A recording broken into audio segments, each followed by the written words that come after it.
muito boa tarde a todos, obrigado por estarem aí desse lado e é só. Bem, mais uma conversa de balneário, já há algum tempo que não saía uma nova, ou que não gravávamos uma nova. Estamos com o Vítor Pereira, treinador de hóquei em patins, mais recentemente à frente conhecido por estar à frente da São Joanense. Já apareceu várias vezes em trabalhos que fizemos aqui e é a primeira vez que temos aqui a oportunidade de estar sentado com ele. Onde é que estamos? Fugimos ao pavilhão por causa do calor e viemos aqui para o Parque da Nossa Senhora dos Milagres, de São João da Madeira também, para aproveitar a fresca e fugir à confusão do que para lá está a acontecer naquele pavilhão hoje. Não vou atrasar muito mais, vou passar a palavra ao Vítor para ele se apresentar, na primeira fase, e depois vamos começar a falar um bocadinho da carreira dele, primeiro como jogador de hóquei em patins, que foi, como guarda-redes, salvo erro. Sim. E depois, agora, as suas aventuras como treinador, um bocadinho mais tarde. Já tivemos a oportunidade de falar aqui algumas coisas que eu também entretanto de puxar, mas para já vamos conhecer então a carreira dele, aproveitar para agradecer o tempo e força, Vítor, explique-nos lá como é que começa o hóquei, como é que começa o hóquei na sua vida. Antes de mais, eu agradeço o vosso convite, um olá a todos que nos vão ouvir e falar como é que apareceu o hóquei. O hóquei apareceu com umas visitas aos Jogos da São Joanense com o meu irmão mais velho. O meu irmão mais velho na altura estudava aqui em São João da Madeira e fui ver o jogo de hóquei patins e fiquei maravilhado com o ambiente na altura e com as exibições que os guarda-redes faziam. Eu lembro-me que sempre que o guarda-redes fazia uma defesa, aquele pavilhão vibrava de parte a parte e eu na altura fiquei entusiasmado. E depois começou uma brincadeira em casa, a mandar umas esticadas com uma bola de ténis e a ganhar o gosto pela baliza, mais tarde a aprender a patinar e começou aí uma carreira que demorou 25 anos. Por coincidência, 18 anos desses 25 foram ao serviço da São Joanense, clube que me fez ingressar no hóquei patins. Mas também passou por outros clubes, eventualmente? Sim, destes 18 iniciei no Cocujens, foi lá que eu comecei a patinar com o Mr. Oscar e depois fiz 3 épocas a jogar e ingressei na São Joanense. Mais tarde, já depois de sénior, nos primeiros anos de sénior foi difícil afirmar-me ali na baliza, tive grandes colegas de equipas, o Marçal que veio do Porto, o Armando que veio do Sporting, o Kim que veio do Oliveirense e tornou ali um bocadinho difícil. Saí um ano emprestado para a Escola Livre. Regressei à São Joanense, onde fomos campeões, subimos e fomos campeões nacionais de 2ª Divisão. E depois desse fiz 3 anos no Académico de Câmara, que também resultou com mais uma subida de divisão e mais 2 anos na primeira. Foi bastante interessante essa passagem pelo Câmara, curta, 3 anos. Portanto, se somarmos ao todo, foram 7 anos que estive fora da São Joanense nesses 25 anos. Pronto, mas não havia algum histórico de jogadores de hóquei na família ou foi primeiro? Sim, tinha um primo, mas não foi propriamente por aí. O meu primo tinha praticado hóquei em patins, mas num ringue que havia em Cocujens, muitos anos antes. Há pouco tempo tive a oportunidade de estar com ele, recordar que ainda tenho a camisola dele para lhe devolver agora ao fim destes anos todos, mas foi mais não por esse histórico, mas foi mesmo por vir a ver os jogos aqui a São João da Madeira e ver o ambiente, aqueles jogos com o Sporting, com o Benfica, na altura o Benfica tinha uma grande equipa, a Oliveirense, aqueles derbys que eram de pavilhão cheio, lembro-me que se fumava ainda dentro do pavilhão e aquilo era uma nuvem de fumo que ficava ali e era sempre um bom ambiente. Eu lembro-me que os jogos acabavam e nós ainda ficávamos ali mais algum tempo, foi mais por aí, não tanto pelo histórico familiar. Sei. Embora agora tenha surgido, porque tenho o meu filho que joga hóquei, tenho meus sobrinhos que são guarda-redes de hóquei e já depois, tenho a partir daí... Agora já tenho aí mais aquela veia familiar que o hóquei está muito ligado também. Nós vamos falar um bocadinho do ambiente e tudo isso a São Joanense, que até tem sido algumas das coisas que temos feito, mas vamos ao início. Cocujens e hóquei em patins. O pessoal em Cocujens, de uma forma geral, nós somos aqui de perto, os adeptos apoiam muito o clube, os clubes da terra, que são vários. Na altura já era assim, em Cocujens já havia essa paixão? Sim, porque na altura eu fui dos primeiros a entrar no ringue de Cocujens a patinar. O pavilhão era completamente novo, era uma novidade.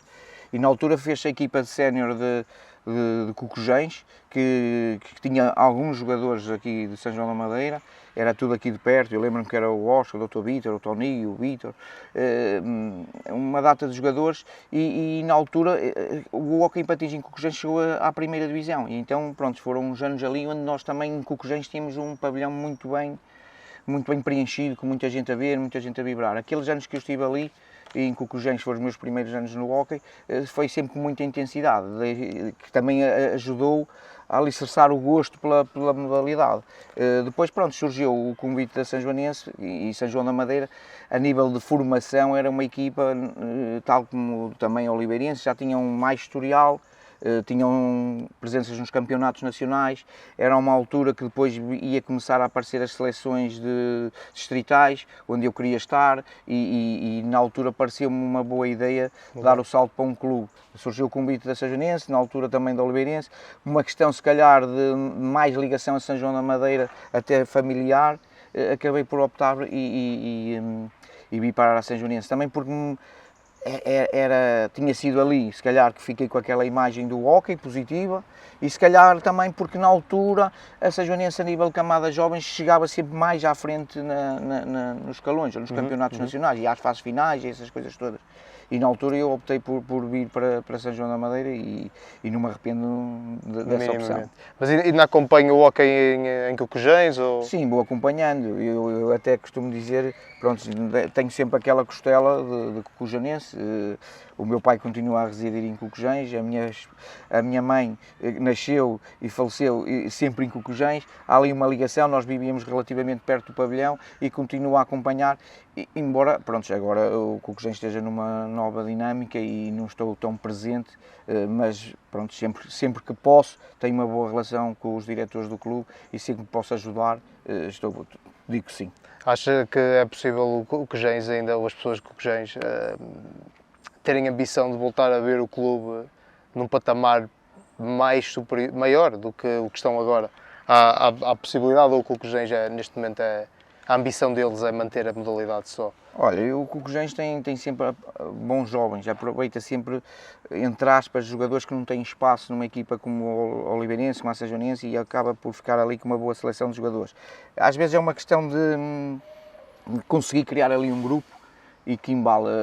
O Cocujens tem andado a terceira, a segunda, tem feito ali algumas situações na segunda que depois acaba por perder alguns jogadores, mas se calhar com uma nova estrutura, e lá está, eu penso que o Cocujens podia aproveitar um bocadinho e investir mais na formação, na juventude. O Cocujens tem muitos jovens, é uma vila muito grande, e se aproveitasse um bocadinho mais ali, motivar os miúdos para a patinagem, podia criar ali boas bases de formação que depois pudesse fazer um bom percurso. Ok. Sr. João da Madeira, o que foi aí que se deu a magia no pavilhão, não é? O ambiente e tudo isso. Pronto, os primeiros anos, como estava a dizer, foi difícil afirmar-se nos primeiros anos de sénior, não é? Para um guarda-redes normalmente é difícil. Mas antes de pegarmos essa questão do ambiente, uma pergunta que me lembrei agora. Quais são as características que alguém tem que ter para poder ser um bom guarda-redes ao hóquei em patins? Olha, eu acho que acima de tudo tem que gostar muito da posição. Para mim é fundamental. Eu lembro-me quando comecei a patinar e quando chegou a altura de escolher ir para a baliza, os meus treinadores queriam que eu fosse jogar por causa da patinar. Normalmente ia para a baliza quem não sabia patinar tão bem, quem tinha alguma dificuldade de patinar, era guarda-redes, porque estava ali quietinho, em posição de cócoras, que agora também já não é muito isso, e então, pronto, não sabia patinar, vai para ali, leva umas bolas e gosta, e rematem devagar para ele não se assustar. Comigo não foi assim, eu gostava mesmo e queria mesmo ser guarda-redes, e eu acho que isso é fundamental. E depois tem que ter uma capacidade de sofrimento acima dos colegas, porque dentro do desporto coletivo, a posição de guarda-redes é um desporto individual. Tu muitas vezes estás sozinho ali e sabemos, isso é um chavão, que o culpado é sempre o guarda-redes, que é o último a ser batido. Exato. E tudo muito mais. Mas é mais ingrato. É mais ingrato, mas por isso mesmo tens de estar mais bem preparado, quer fisicamente, muitas vezes, quer psicologicamente. E depois é muita dedicação, porque tu tens que fazer um trabalho muito específico. E se hoje em dia se diz que o guarda-redes de hóquei é metade da equipa, o guarda-redes de hóquei é muito importante, durante anos não foi assim. E o treino do hóquei, o treino do guarda-redes de hóquei era muitas vezes esquecido. Os treinadores treinavam praticamente sozinhos, não tinham adjuntos nas camadas jovens, faziam o trabalho com a equipa e o guarda-redes estava lá e ia fazer uns exercícios e depois levavam umas bolas e depois tinha que defender. Isto hoje em dia isto já mudou, já se faz treinos específicos, os guarda-redes têm que trabalhar e têm que ter uma capacidade de trabalho extra para superarem, para conseguirem boas performances, para conseguirem entrar em campeonatos competitivos, seleções e tudo mais. Mas respondendo diretamente à tua pergunta, é gostar muito e capacidade de trabalho. Disse-me que antigamente era a posição mais de cócoras, agora já não é tanto assim. O que é que mudou para... Olha, de onde eu comecei a jogar, estamos a falar quase 40 anos praticamente, até agora, já muita coisa mudou na posição de guarda-redes. As balizas de madeira mais pequenas, havia o bandeirinha atrás da baliza, as balizas ficaram maiores, ficaram de ferro, aumentou, tudo isso foi mudando. Como as balizas eram pequenas, o guarda-redes de hóquei inicialmente defendia sem máscara numa posição mais elevada, praticamente em pé. Foi baixando, a posição de cócoras foi se calhar a que permaneceu mais tempo na posição de guarda-redes. E hoje em dia os guarda-redes já jogam muito apoiados no chão. Eu, por exemplo, a uma altura da minha carreira que eu, se defendesse com os joelhos apoiados no chão, era penalti. Hoje em dia tu dificilmente vês um guarda-redes que pelo menos não apoia uma perna no chão. Defende sempre uma posição mais ajoelhado e mais posicional, enquanto numa grande parte da minha carreira desportiva nós éramos os guarda-redes, tínhamos que ter um bocadinho de patinagem, tínhamos que ter bastante equilíbrio e não podíamos ir ao chão, éramos mais dinâmicos. Hoje em dia o guarda-redes de hóquei é mais posicional, está mais posicional, dá-se mais importância à envergadura física, o material de hóquei teve um desenvolvimento fenomenal. Também é a posição mais cara, não é? Em termos de material. Não é? Sim, em termos de material mas é que está mais segura, porque era muito violento. E o que eu digo, são 7 pivôs, 7 parafusos, braços, não havia aquelas cotoveleiras todas XPTO, de vez em quando o braço ficava ali meio morto, era muito violento. Felizmente, hoje em dia, se calhar o guarda-redes é um dos mais bem protegidos em relação aos jogadores. Claro. Em Espanha já há os miúdos que estão a começar a jogar com capacete e eu, por acaso, este ano, quando estivemos lá na WSE, pude presenciar isso e acho que é uma boa medida a tomar, principalmente para os miúdos, prevenir lesões e prevenir outros tipos de problemas. Mas houve uma evolução muito grande. O guarda-redes hoje é os peitilhos enormes, as proteções nas coxas, nas pernas. Nós antes eram os calções que herdávamos dos jogadores de futebol com uns quadradinhos para ficar de lado, que era para toda a gente saber que éramos o guarda-redes e de resto de proteção não havia mais nada. Eu lembro-me que eu na minha carreira nunca joguei com joelheiras. Hoje em dia isso é impensável, vejo um guarda-redes numa baliza de hóquei sem joelheiras. Tem que ter. Ok. Falou que nos primeiros anos não foi difícil calçar, não é? Entrar na equipa, também um bocadinho pelos colegas que vinham de fora, mas também certamente que deu para aprender muito com essa malta que vinha de clubes maiores. Sim. Eu lembro-me do meu primeiro ano de sénior, eu nem era verdadeiramente sénior, ainda me faltava um ano de júnior e subi a sénior. E partilhei a baliza com o Kim, que era um guarda-redes de Miramar, que jogava no Balungo e tinha estado no Oliveirense, tinha ido à seleção nacional lá de Portugal e nesse ano e ele ensinou-me muito, ele tinha gosto em me ensinar. E era muito difícil para mim, ainda em júnior, estar numa equipa sénior como a São Joanense e eu lembro-me que ele muitas vezes dizia ao miúdo, prepara-te, depois vais entrar. Se as coisas estivessem a correr bem, era ele próprio que dizia que estava com um problema no material, para me dar minutos, para quando acontecesse alguma coisa, que depois mais tarde aconteceu durante a época, e eu estava preparado. Foi um amigo que me marcou, além de um colega de equipa, foi um amigo que me marcou. E depois trabalhei com o Armando, com o Nuno Marçal, que era um muro de trabalho, entre aspas, e trabalhávamos e obrigou-me a trabalhar bastante. Depois acabei por sair por uma questão de mudança houve ali uma mexida grande no plantel, nós vinhamos de um trabalho da formação para os séniores, aquilo não estava a dar frutos, houve uma direção que resolveu mudar muito e eu na altura também me pareceu bem sair para conquistar o lugar, conquistar outro ritmo de trabalho, de treino, de jogo e fui feliz porque acabei por ir para a Escola Livre, que era o clube que estava na 2ª divisão e acabamos por juntar um lote de jogadores interessante.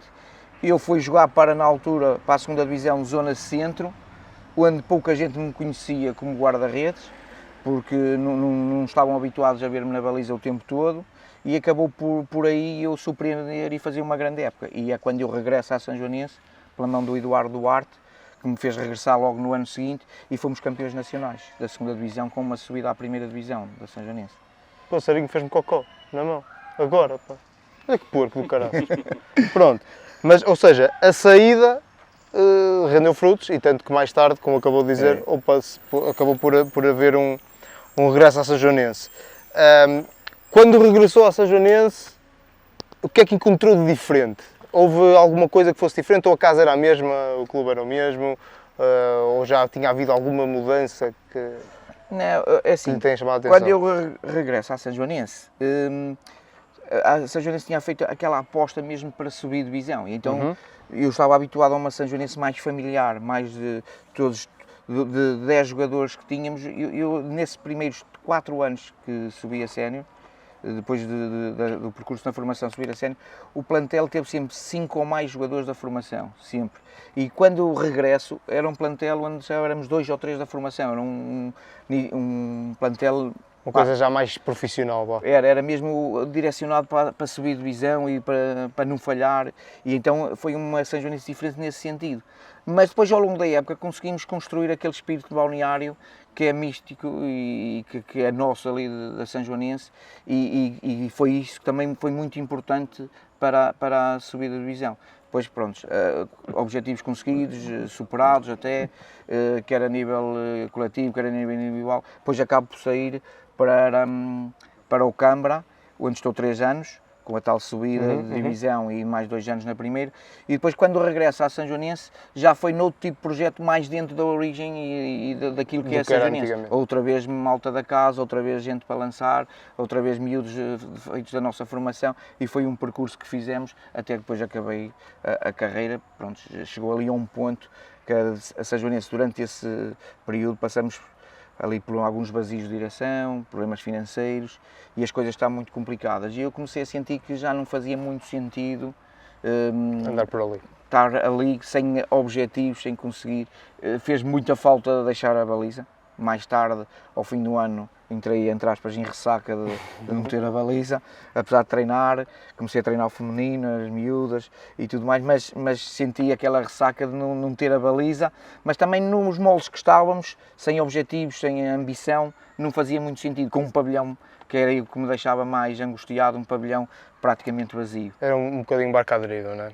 É. Pronto, acabou essa fase, mas vamos puxar ainda um bocadinho atrás, falar então da questão do ambiente. Os ambientes em São João da Madeira, naquele pavilhão, pronto, mais recentemente nós temos aí várias coisas que mostram como é que é o ambiente agora, mas nós temos muitas histórias, até recolhemos algumas num desses vídeos. As histórias são mais ou menos idênticas, portanto, ou seja, o ambiente que se vivia nessas décadas, nesse tempo em que foi jogador na Sanjonense, tem comparação com aquilo que se vive agora? É uma marca da Sanjonense ou havia algumas diferenças? Não, é assim, há diferenças porque as coisas evoluíram ou modificaram-se, e há diferenças. Mas aquele espírito bairrista, aquele espírito que acompanha a equipa é o mesmo. Eu costumo dizer, e digo muitas vezes isso aos meus atletas, a Sanjonense tem que jogar sempre para ganhar. A Sanjonense pode não ganhar, mas se lutar, se der o objetivo, nós temos os adeptos connosco.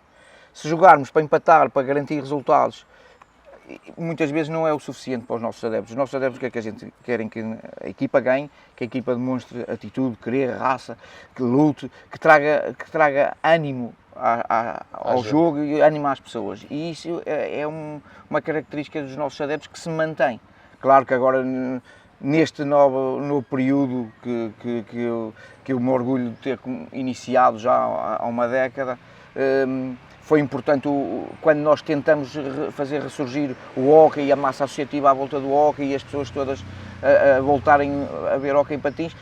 Coincide também com o aparecimento da Força Negra, que nos traz um ambiente fantástico ao pavilhão, que arrasta, que cria mais ânimo, de uma forma diferente o ambiente, mas eu acho que a essência é a mesma. Aquele bairrismo que nos obriga a superar às vezes uma coisa que não esteja a correr tão bem. Sim, e puxando um bocado a reboque disso, nós temos aqui, entre nós, né, temos conversas e temos um bocado uma teoria que é que São João da Madeira é uma cidade do hóquei e não do futebol, independentemente dos investimentos que se fazem, de estar na Liga 3 ou na Liga, no CNS, seja o que for, que São João é mais uma cidade do hóquei do que propriamente do futebol ou de outra modalidade qualquer. Concorda com isto de alguma maneira? Sim, concordo. Concordo, é com orgulho que eu sou isso e realmente as pessoas têm um carinho especial pelo hóquei em patins. Até porque somos um clube que lança muitos jogadores de São João da Madeira para outros clubes de outra dimensão nacional. E isto também faz com que as pessoas tenham um carinho especial pelo hóquei. Realmente o hóquei é a modalidade rainha em São João da Madeira. Eu costumo dizer que se Turquela é a aldeia do hóquei, se o pavilhão de Barcelos é a catedral, nós somos a cidade do hóquei, com aquela mística que nós denominamos o caldeirão a ferver, que é muito importante. Sim, senhor. Como é que está isso? Dá-lhe. Nós não temos nada. Acabou essa fase, quando é que se começa a perceber que ser treinador é uma boa opção? Olha, eu desde novo, lá está, eu quando eu era jogador da formação tive a possibilidade de colaborar com o Gentil na altura, um jogador histórico que ganhou a Taça das Taças em São João da Madeira, a colaborar com ele, a ajudá-lo a treinar. Ele treinava o escalão de juvenis e eu estava ali na formação e ele, por questões profissionais, às vezes os horários eram apertados e ele pediu-me apoio, como eu já ia muitas vezes aos séniores, pediu-me apoio para estar ali com ele. E ganhei ali um gosto especial, ele tinha muito jeito para treinar miúdos, o Gentil, e eu ganhei ali um gosto especial. E depois, aos 18 anos, resolvi tirar o curso de treinador. A partir daí, apesar de jogar, mantive sempre ligado à formação da São Joanense e foi sempre treinando miúdos. Isso fez com que eu fosse crescendo e fosse ganhando ali aquela viciozinho, o bichinho de ser treinador e fui alimentando, fui vendo percurso, fui trabalhando com miúdos, vê-los a sair para outros clubes, a ir para o Porto, a irem às seleções. Isso criou ali em mim, despertou ali em mim esse lado mais treinador. Quando acabou a carreira de jogador, isso quase que foi natural, já tinha colaborado com o feminino e resolvemos então fazer ali um investimento no feminino nessa altura. Sim, senhor. E então começa com as raparigas e depois como é que a carreira desenvolve a partir daí? Olha, eu começo com as raparigas e estávamos a fazer um percurso engraçado e na altura a equipa sénior teve ali um problema com o treinador não concordou ali com algumas coisas, a direção, e eu fui treinar os séniores quase para assegurar ali o final da época. E depois as coisas foram todas muito automáticas. Fui substituir na altura o Licínio, que saiu, e em fevereiro deixo a equipa feminina, passo para a equipa masculina, e depois aquilo foi tudo muito rápido, nós tínhamos que assegurar a permanência, asseguramos, e a partir dali começou-se a preparar a época seguinte, e pronto, e depois foi sempre um desenrolar. Sempre um desenrolar. Então, tenho que fazer uma pergunta que tem que ser. As principais diferenças entre treinar mulheres e homens? Se há cá alguma, pode não haver. Olha, eu noto o seguinte, e já disse isso, eu sou um fã de treinar as miúdas, porque eu acho que as miúdas nos jovem muito mais. Tu pedes alguma coisa, elas são muito mais rigorosas, são menos anárquicas, seguem o teu plano mais. Por outro lado, o hóquei é ligeiramente mais lento e tecnicamente, na altura que eu treinava o feminino, havia bastante diferença entre uma equipa dita sénior feminina e uma sénior masculina. Mas como eu vinha de treinar a formação, via ali entre a parte técnica entre o feminino sénior e os juvenis masculinos, via ali muitas coisas idênticas. E pronto, é mais nesse sentido. Os rapazes são mais... não são tão obedientes, se calhar têm mais capacidade física, se calhar tecnicamente trabalham mais, ou trabalhavam na altura, hoje em dia já não é tanto assim, mas não são tão rigorosos, não seguem tanto o plano, são mais autónomos muitas vezes e umas vezes corre bem, outras vezes nem tem. E como treinador, qual é que é o balneário mais difícil de segurar? Não sei, eu acho que se calhar é o do masculino. Então é sempre mais difícil, tudo, acho que é masculino. Afinal... Elas são mais unidas e tudo mais, e trabalham mais, se calhar, mais em bloco. Se calhar fazem mais ruído, mas no fundo acabam por ser, no momento-chave, são mais unidas. Eu sou um fã do feminino, por isso sou um bocadinho suspeito por isso. Ok.